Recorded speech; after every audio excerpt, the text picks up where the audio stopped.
I live this country, this city, for 47 years. I came over from Japan, no money. Meet the real Mr. Miyagi, Fumio Demura. Demura was Miyagi's stunt double in the Karate Kid films, and his training methods have inspired much of the karate culture we are familiar with today. He credits his dojo in Santa Ana, California, for much of his success. Dojo is not just a studio, not just fighting, development, better human beings. That's the reason we call it dojo. The karate legend has been training martial arts stars here for nearly half a century, but his iconic dojo might not be around for much longer. This place, so many people go through. For example, Bruce Lee, Chuck Norris, and Steven Seagal. I have 60 cover, more than Bruce Lee and Chuck Norris. Demura's dojo rests on a busy section of Bristol Street, a major gateway into Santa Ana.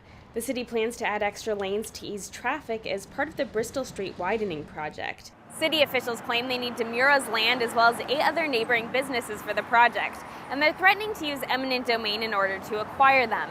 That's the government's power to take private property for public use. Being able to increase mobility is the main goal. It's just a very important roadway, arterial, here in the county. Santa Ana Mayor Miguel Polito has been leading the project since its inception in the early 90s. It's just a very slow process. You have to deal with every single homeowner, every single business owner.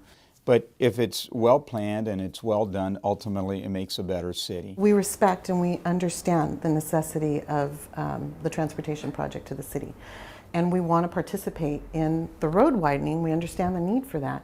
We're not saying don't widen the road. What we're saying is work with us. Christina represents the Bristol Street businesses. She says that back in 1991, the original plan required 120 feet for the additional lanes. This would allow for Demura's dojo and most of the other businesses to remain.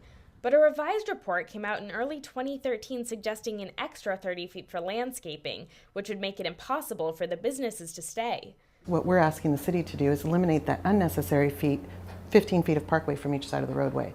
We can give you that in our plan through our landscaping, through architectural elements, outdoor seating. We can achieve what the city wants, that park-like look, while still allowing the businesses to retain their properties and their businesses at their current locations. I like to stay much as I can because just the old house, we fix it. So hard working. We're trying to figure out, what can we do to work together to accommodate the street widening and to hopefully, if we can reach an accommodation, to have the businesses, continue to operate as businesses. They should only acquire so much as they need. Excess acquisitions are unnecessary and often are part of the abuse problem. Chapman University's Donald Kochan specializes in property rights and eminent domain. He's skeptical that negotiations alone could change the current plan. There is precedent for eminent domain abuse. There are a lot of motivating factors that encourage the government to exercise eminent domain power, the incentives to appease interest groups, to increase the tax base. And with very few checks on eminent domain power, Kochan says the best hope is community support. Business owners win when they can capture the hearts and minds of the public. To the extent that you see a public backlash. If this doesn't work, the businesses might have no choice but to shut their doors and just accept whatever compensation the city offers. No, the offers haven't been fair. They're way below market value. Unfortunately, just compensation does not take into account some of those more owner-specific values, such as the loyal client base that they've built up over a long-standing period of time. People know where we are. For example, other day I got the mail. Santa Ana, California, Karate Studio, that's it. The mail come in because the people know where we are.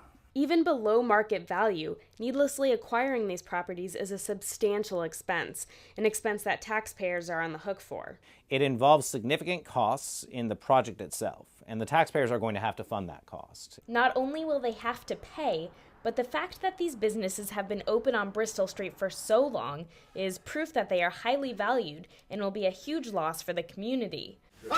The community has definitely shown that these businesses are integral to their functioning because they come to us. We've been here for 25 years. We've been paying for this. We've helped the community.